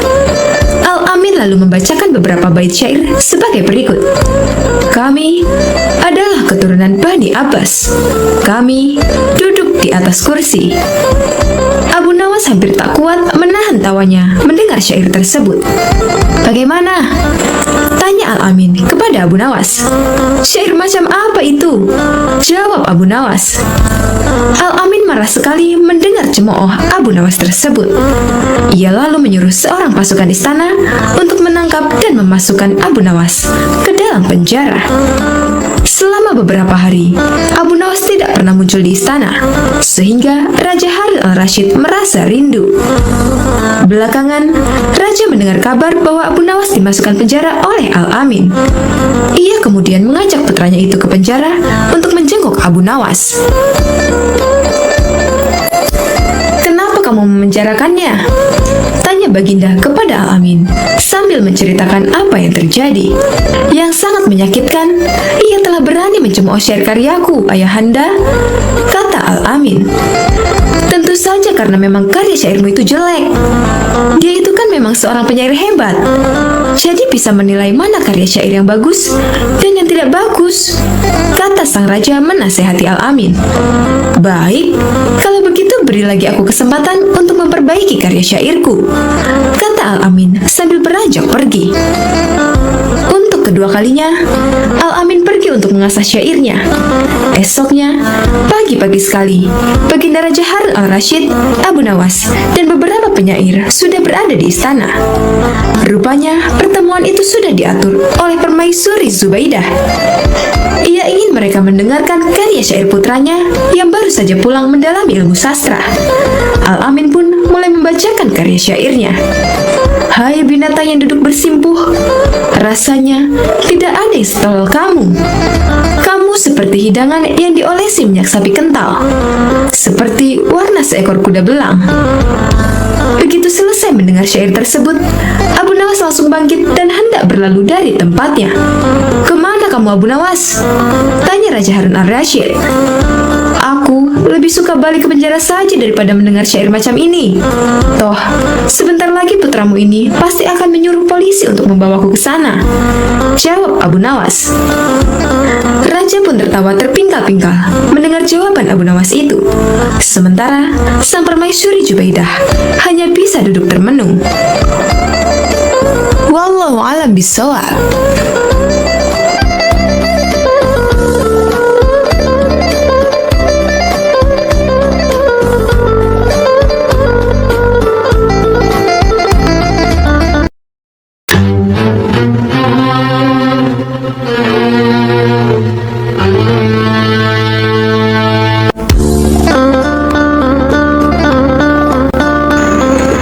Assalamualaikum warahmatullahi wabarakatuh. Sobat Asu rahimakumullah. Abu Nawas mendengar bahwa di negeri seberang ada sebuah kerajaan yang aman, adil, makmur, dan sentosa karena dipimpin raja yang bijaksana. Sang raja sudah memimpin sejak usia muda hingga sekarang di masa tua, belum pernah digantikan oleh siapapun, dan rakyatnya tidak pernah keberatan karena raja raja memerintah dengan sangat adil. Suatu hari, raja merasa jenuh. Ia ingin istirahat menjadi raja selama setahun. Namun uniknya, tidak menyerahkan posisi raja kepada anak keturunannya, tetapi malah mengadakan sayembara untuk mencari sosok yang pantas menjadi raja. Disebarlah pengumuman ke seluruh negeri. Siapapun boleh menjadi raja, mulai rakyat jelata sampai kaum bangsawan. Tetapi ada dua syarat yang harus dijalani. Syarat pertama, dia akan dijadikan raja selama setahun. Syarat kedua, setelah menjadi raja selama setahun, maka harus diasingkan di sebuah hutan belantara yang dihuni oleh ribuan hewan buas. Syarat pertama tentu saja bukan masalah besar, justru merupakan suatu keberuntungan. Namun syarat kedua membuat orang-orang yang berhasrat menjadi raja akan berpikir dua kali, karena semua orang tahu seperti apa hutan belantara yang penuh binatang buas. Karena itulah sayembara tersebut belum ada yang berani mengajukan diri sebagai raja. Akhirnya datang seorang pemuda yang menyatakan kesanggupannya menjadi raja dan menerima dua syarat tersebut. Pemuda ini sebenarnya adalah pemuda biasa yang ingin merasakan bagaimana nikmatnya menjadi raja, karena selama ini ia hidup sangat pas-pasan. Diangkatlah dia menjadi raja, dan mulai saat itu mendapat pelayanan layaknya seorang raja. Harta berlimpah, wanita cantik, makan dan minuman enak, serta fasilitas istimewa lainnya. Tetapi sayang, ternyata ketakutannya akan kematian membuatnya tidak bisa menikmati semua itu. 3 bulan pertama, dia mulai gelisah karena umurnya tinggal 9 bulan lagi. 3 bulan kedua, ia makin tidak tenang makan dan tidak tidur nyenyak. 3 bulan ketiga, dia mulai menyesali keputusannya menjadi raja. 3 bulan terakhir, si pemuda makin stres berat karena hidupnya tinggal beberapa bulan dan kesenangan yang dicari selama ini tidak bisa dirasakan. Ketika masa jabatannya sebagai raja sudah berakhir, lalu dibuanglah dia ke hutan belantara. Tidak butuh waktu lama, terdengar kabar ke seluruh negeri jika pemuda itu tewas dimakan binatang buas. Adanya peristiwa tersebut membuat orang-orang kian enggan melamar menjadi raja. Tapi ternyata masih saja ada pemuda lain yang ingin melamar menjadi raja. Diangkatlah pemuda kedua ini menjadi raja. 3 bulan pertama menjadi raja, ia puas-puaskan berpesta karena sadar hidupnya tidak akan lama lagi. 3 bulan kedua dan berikutnya, hari-harinya ia habiskan dengan foya-foya dan pesta pora. Bulan berganti bulan, pestanya makin gila-gilaan. Ia sudah tidak peduli lagi pada apapun. Dia hanya ingin bersenang-senang sebelum mati setelah jabatannya sebagai raja berakhir. Lalu dibuanglah dia ke hutan belantara.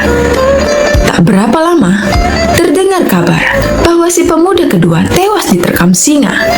Tubuhnya dicabik-cabik dan jadi rebutan para singa.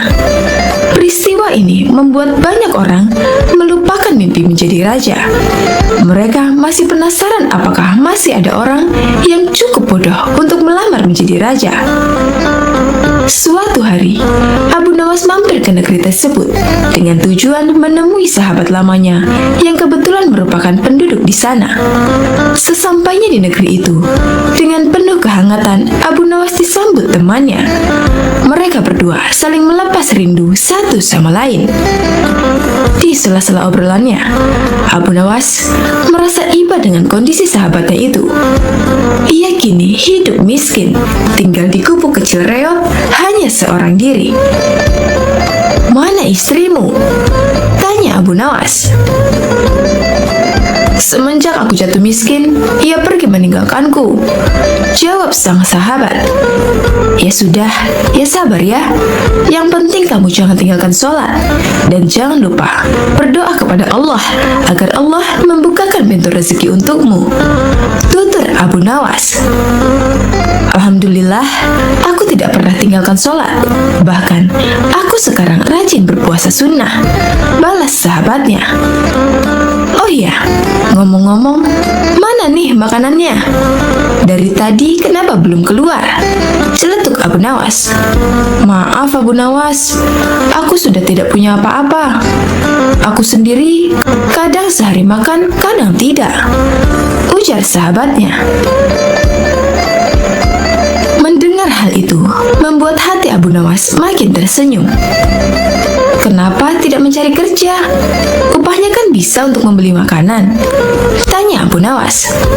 Setiap hari aku keluar untuk cari pekerjaan, tapi belum juga dapat. Mungkin belum rezekiku, jawab sang sahabat. Kalau mau nekat sih, sebenarnya aku bisa. Bahkan aku bisa menjadi raja dan kaya raya. Tapi itu hanya sementara. Setelah itu, aku mati diterkam binatang buas di hutan belantara, kata sahabatnya melanjutkan. Maksudmu bagaimana? Tanya Abu Nawas heran. Kemudian sahabatnya itu memberitahu tentang sayembara yang diadakan rajanya. Mendengar sayembara tersebut, Abu Nawas terdiam sejenak. Tiba-tiba terlintas di benak Abu Nawas sebuah ide yang cemerlang. Kamu ingin hidup kaya? Aku akan membantumu. Sekarang juga antarkan aku ke hadapan rajamu. Aku mau mendaftar menjadi raja, ucap Abu Nawas. Kamu gila ya? Jangan Abu Nawas, itu sama saja bunuh diri, cegah sahabatnya. Sudahlah, turuti saja perkataanku, timbal Abu Nawas. Maka diantarlah Abu Nawas ke istana untuk menemui sang raja. Ada perlu apa kalian datang kemari? Tanya sang raja. Maaf tuan, hamba Abu Nawas dari negeri seberang ingin mendaftar menjadi raja. Itu pun kalau tuan raja mengizinkan, ucap Abu Nawas. Oh, tentu saja boleh.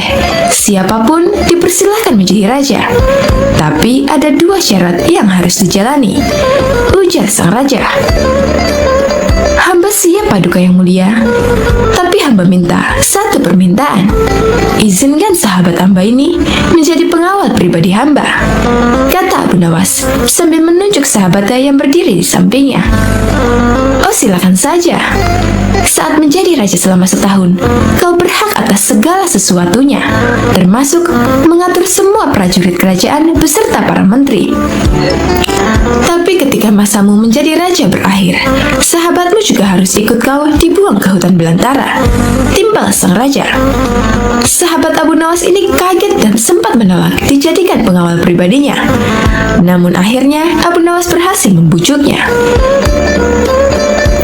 Mendengar ada yang melamar menjadi raja lagi membuat masyarakat begitu penasaran. Sebagian menertawakan kebodohan tersebut, sementara yang lain merasa iba dan kasihan.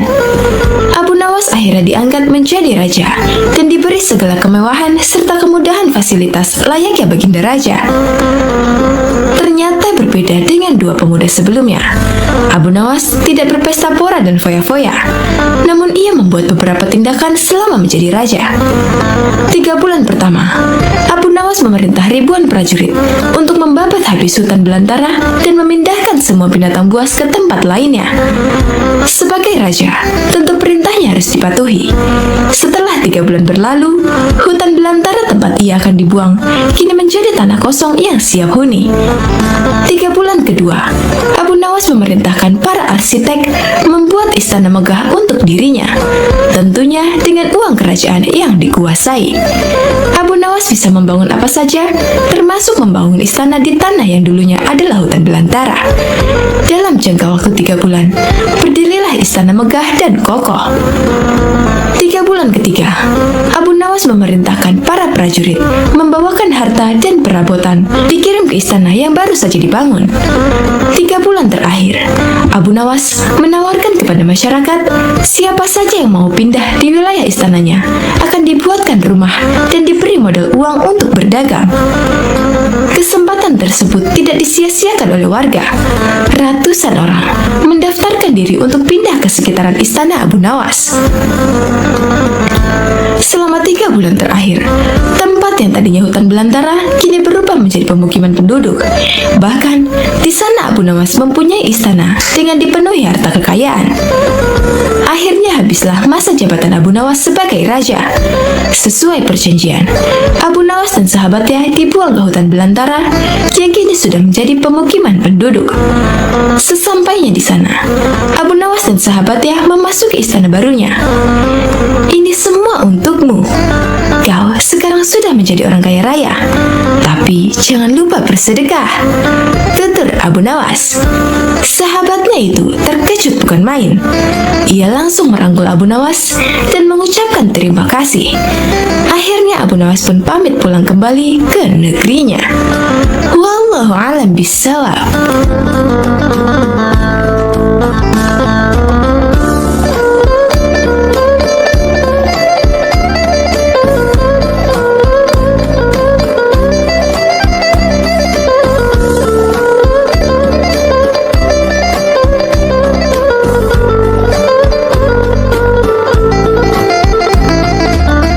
Sahabat Ahsul, rahimakumullah.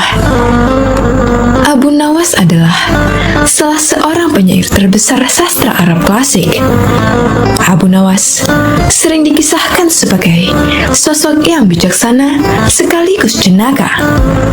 Saat ini kita telah banyak mendengar tentang kisah-kisah Abu Nawas yang begitu menarik, jenaka, dan penuh hikmah.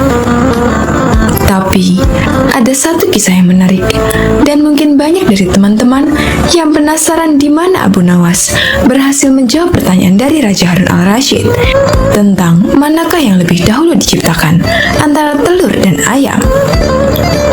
Namun ada sebagian juga yang berpendapat bahwasannya kisah-kisah Abu Nawas yang ada sekarang adalah sebuah dongeng belaka.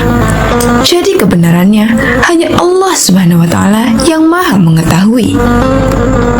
Untuk itu, kisah ini cukup dijadikan sebagai pengetahuan dan diambil hikmahnya saja.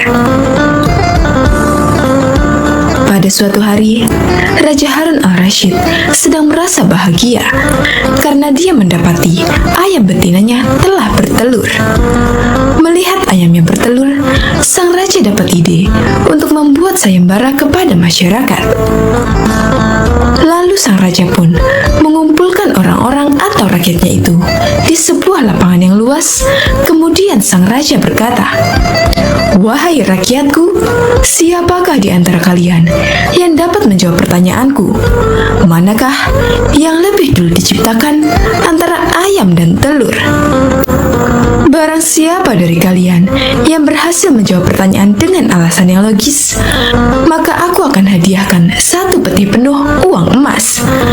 Tapi apabila tidak mampu menjawabnya, maka dia harus menerima hukuman, yaitu di penjara." Ketika itu, memang orang-orang dalam kondisi keuangan yang susah. Makanya tidak sedikit dari mereka yang tertarik untuk ikut sayembara tersebut.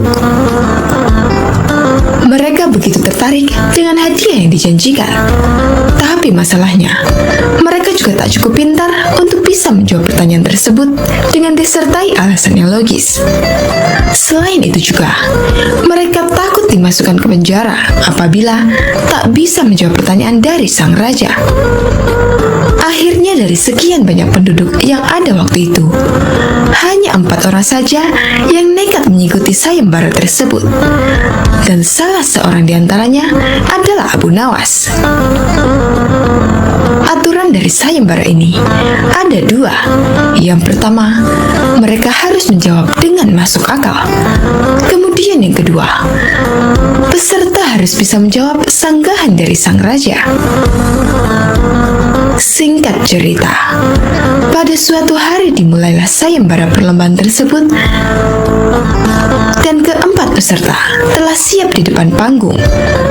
Ketika itu, banyak orang yang menyaksikan sayembara tersebut karena mereka pun sebenarnya penasaran, sekaligus ingin tahu mana yang lebih dahulu antara ayam atau telur. Orang-orang pun penasaran siapakah orang yang beruntung yang bisa mendapatkan emas 1 peti itu. Kemudian sang raja pun datang, lalu duduk di singgasananya di atas panggung tersebut. Mulailah ketika Raja Harun al-Rasyid memanggil peserta pertama untuk maju. Lalu sang raja bertanya, manakah yang lebih dulu ada, telur apa ayam? Kemudian peserta pertama ini menjawab, wahai raja, telurlah yang lebih dulu ada. Dan sang raja bertanya, kenapa telur yang pertama? Apa alasannya? Peserta ini menjawab, bila ayam yang lebih dulu ada, itu dirasa tidak mungkin, karena ayam berasal dari telur. Lalu sang raja bertanya lagi, kalau begitu, siapa yang mengerami telur tersebut? Mendengar pertanyaan dari raja ini, peserta pertama ini langsung pucat karena dia tidak tahu jawabannya apa. Karena peserta ini tidak mampu menjawab, raja pun memasukkan dia ke dalam penjara. Kemudian dipanggillah peserta yang kedua. Peserta kedua ini pun menjawab, wahai paduka raja, sebenarnya telur dan ayam tercipta dalam waktu yang bersamaan. Mungkin peserta kedua ini cari aman, biar dia tidak dimasukkan ke penjara seperti peserta pertama. Lalu sang raja pun bertanya, bagaimana bisa bersamaan? Peserta kedua pun menjelaskan, bila ayam lebih dulu, itu tentu tidak mungkin, karena ayam berasal dari telur. Dan bila telur lebih dulu, itu juga dirasa tidak mungkin, karena telur tidak bisa menetas tanpa dierami. Raja pun mengangguk-angguk, kemudian bertanya lagi, bukankah ayam betina bisa bertelur tanpa ayam jantan? Peserta kedua ini pun langsung kebingungan dan tak bisa menjawab sanggahan dari raja. Maka peserta kedua ini dijebloskan ke penjara. Dan tibalah giliran peserta yang ketiga. Dia berkata, wahai yang mulia, sebenarnya ayamlah yang diciptakan lebih dulu daripada telur. Kemudian sang raja berkata, jika itu pendapatmu, coba jelaskan kenapa bisa demikian. Peserta ketiga menjelaskan, menurut hamba, yang pertama diciptakan adalah ayam betina. Raja pun bertanya lagi, lalu bagaimana bisa ayam betina bisa beranak pinak seperti sekarang, sedangkan ayam jantan saja tidak ada pada awalnya? Dan peserta yang ketiga ini pun menjelaskan, ayam betina bisa bertelur tanpa ayam jantan. Kemudian telur itu dierami sendiri, lalu menetas, dan jadi anak ayam jantan. Dan anak ayam itu, ketika menjadi ayam jantan dewasa, maka dia mengawini induknya sendiri. Mendengar alasan peserta ketiga ini, sang raja pun kembali menanyakan sesuatu. Bagaimana bila ayam betina itu mati sebelum ayam jantan itu mengawininya? Peserta ketiga ini pun akhirnya tak bisa menjawab sanggahan sang raja dan dia pun dimasukkan ke penjara juga. Akhirnya, tinggal peserta yang terakhir, yaitu Abu Nawas. Dengan sangat yakin, Abu Nawas menjawab, wahai yang mulia, yang pasti adalah telur dulu baru kemudian ayam. Raja pun bertanya, coba jelaskan secara logis, bagaimana bisa telur yang lebih dahulu dibandingkan ayam? Dengan santai Abu Nawas berkata, "Karena ayam bisa mengenal telur, sedangkan telur tidak bisa mengenal ayam." Mendengar alasan dari Abu Nawas itu, raja sempat terdiam agak lama, dan ternyata sang raja kali ini tidak bisa menyangka alasan Abu Nawas. Penonton pun bersorak kegirangan, maka Abu Nawaslah yang berhak mendapatkan uang emas 1 peti itu. Ada juga beberapa pendapat yang mengatakan tentang jawaban Abu Nawas tadi, yang katanya telur dulu daripada ayam itu hanyalah sebagai satir saja, supaya Raja Harun al-Rasyid tidak bisa membantah lagi. Maka dari itu, Abu Nawas menempatkan dirinya di paling akhir, seperti kisah tersebut. Abu Nawas menjadi peserta keempat, dimaksudkan sebagai taktik supaya Abu Nawas bisa memperhatikan terlebih dahulu 3 peserta lainnya, sehingga dia bisa mendapat jawaban yang cerdas seperti kisah tersebut. Jadi, di kisah tadi, Abu Nawas berkata, telur yang lebih dahulu ada dibandingkan ayam. Namun, jika dilihat dari sisi lain, mengatakan bahwasannya ayamlah yang lebih dulu ada.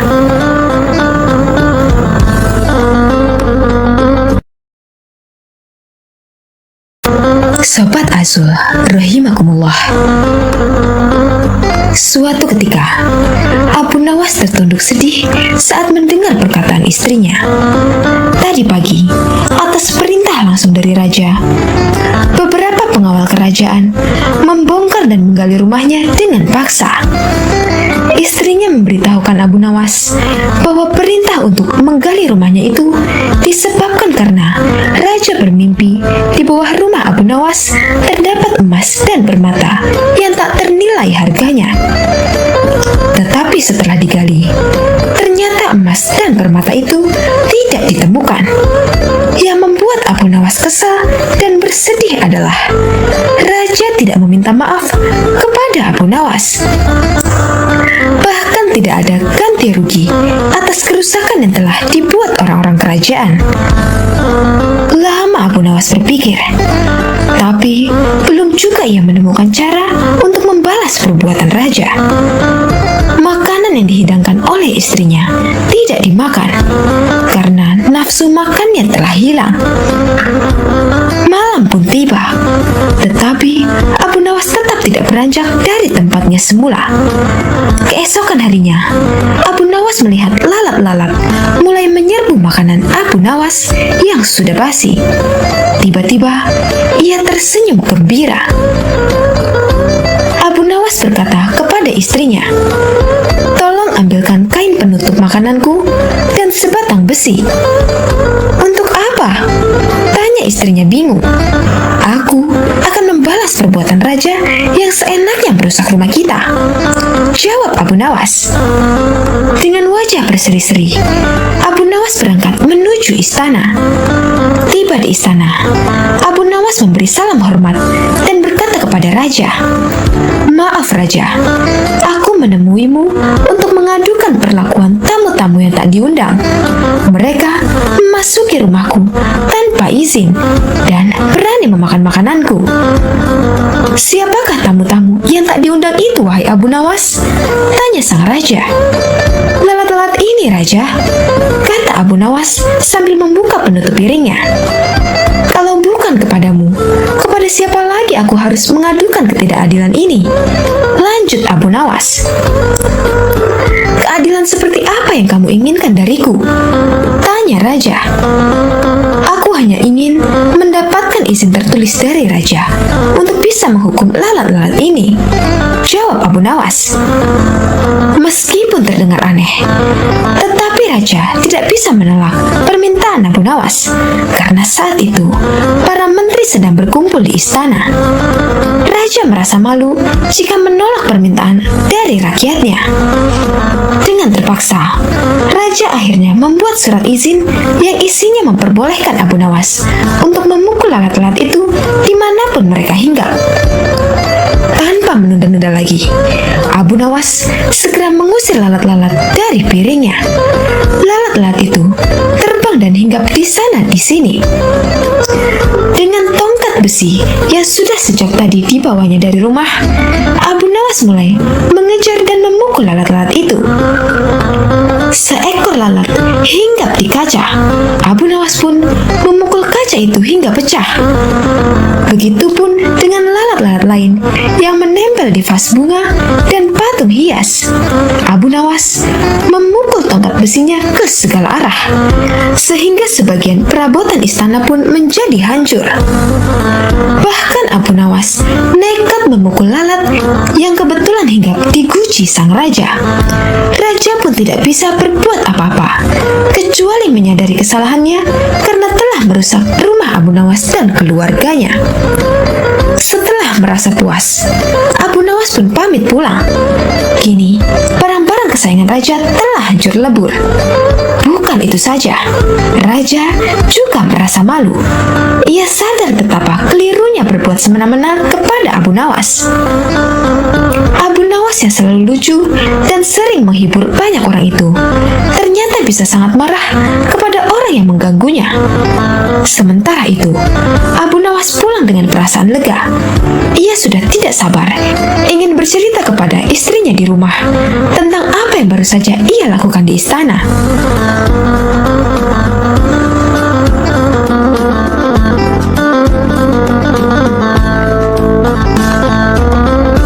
Sobat Azul rahimakumullah, Abu Nawas adalah seorang penyair Arab klasik dan terkenal. Meski populer dan kerap disapa dengan Abu Nawas, sebetulnya panggilan tersebut bukanlah nama aslinya. Mengutip dari buku Abu Nawas, Sufi dan penyair ulung yang jenaka, susunan Muhammad Al-Faqih, julukan Abu Nawas ia peroleh karena rambutnya yang ikal dan panjang sebahu. Nama lengkapnya ialah Abu Ali Al-Hasan bin Hani Al-Hakami. Abu Nawas lahir di Provinsi Ahwaz sekitar Khuzestan, barat daya Persia tahun 757 Masehi. Walau begitu, banyak perbedaan pendapat terkait tahun lahir Abu Nawas. Ketika beranjak dewasa, Abu Nawas membantu sang paman bekerja sebagai pembuat minyak wangi. Seusai bekerja, ia sering pergi ke masjid untuk belajar berbagai ilmu agama dan pengetahuan lainnya, seperti syair, fikih, dan ilmu hadis. Abu Nawas terkenal sebagai murid yang cerdik dan antusias dalam mempelajari berbagai ilmu pengetahuan. Suatu hari, Abu Nawas bertemu dengan Abu Usamah yang merupakan ahli sastra sekaligus pujangga terkenal. Ia sangat terkesima dengan kemampuan Abu Nawas membuat syair, hingga diajarkan berbagai ilmu mengenai syair. Dikenal sebagai sosok yang jenaka dan cerdas, banyak kisah menarik mengenai Abu Nawas. Salah satunya ketika ia bersikeras mencari neraka. Hari masih terlalu pagi, bahkan azan subuh pun belum berkumandang. Tetapi Abu Nawas sudah terlihat sibuk mencari sesuatu di halaman rumahnya. Ada di mana sebenarnya? Gumam Abu Nawas sambil membawa lampu dan menggoyang-goyangkannya. Jika di sekitar rumah tidak ada, aku harus mencarinya kemana lagi? Lanjut Abu Nawas.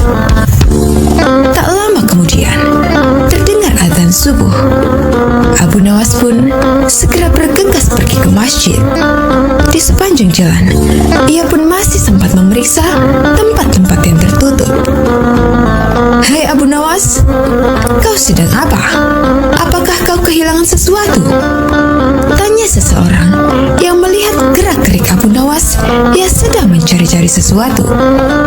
Namun, Abu Nawas tidak menjawab pertanyaan itu. Pikirannya terlalu sibuk sendiri. Selesai sholat subuh, Abu Nawas masih saja sibuk mencari. Kali ini ia mencari di sekitar masjid. Ia membuka semua kotak dan tong yang ada di sana. Penyair jenaka itu juga mencari di bawah jembatan, di balik semak, hingga di atas atap. Orang-orang merasa heran sekali dengan tingkah laku Abu Nawas. Sebenarnya, benda apa yang hilang sehingga ia bertingkah seperti itu?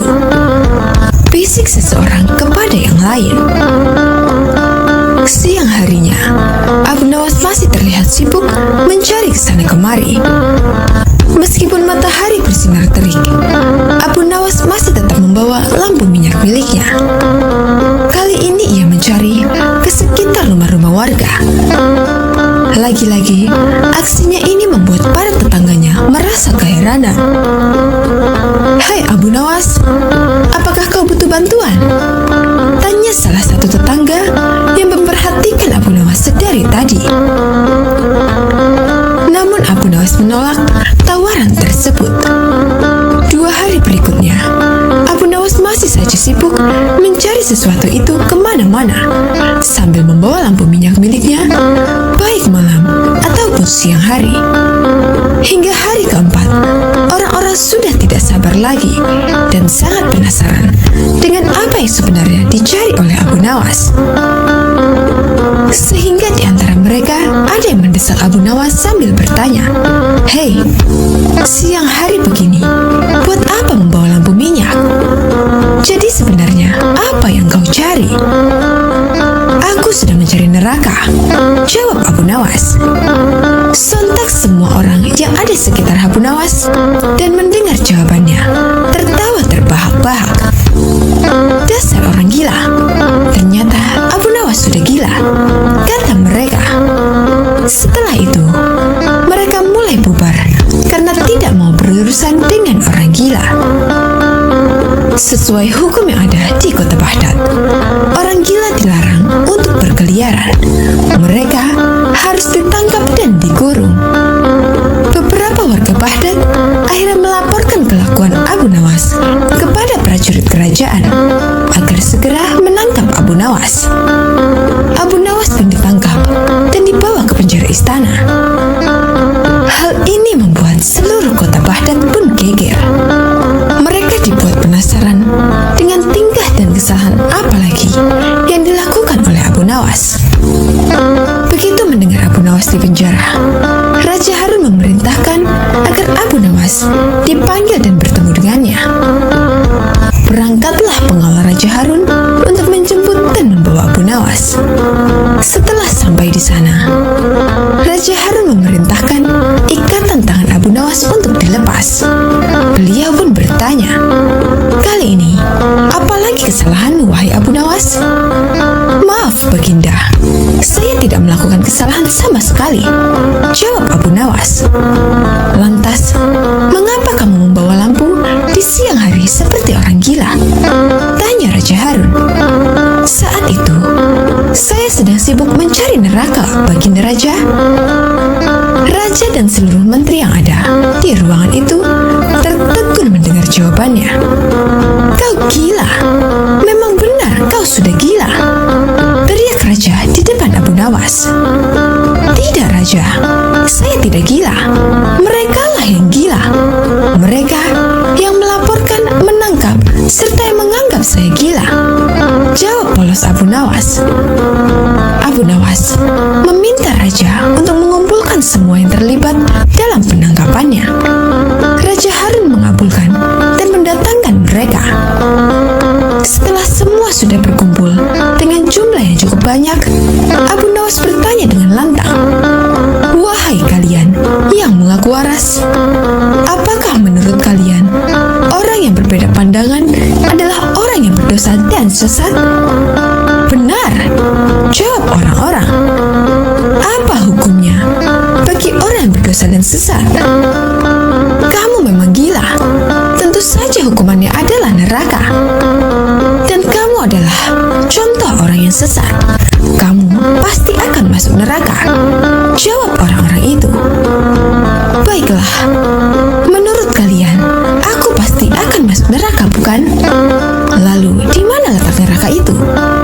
siapakah neraka itu?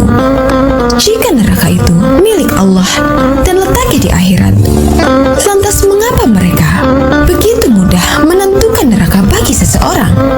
Jawab Abu Nawas, "Maaf Baginda, apakah mereka ini malaikat Allah? Jangan-jangan mereka semua yang gila?" Tanya Abu Nawas kepada raja. Raja langsung tertawa terbahak-bahak mendengar perkataan Abu Nawas. "Setiap hari saya mendengar orang-orang dengan mudahnya mengatakan, 'Kamu pasti masuk neraka.' Maka saya jadi penasaran, apakah neraka itu ada di bumi ini?" Ungkapan cerdas Abu Nawas kepada Raja Harun.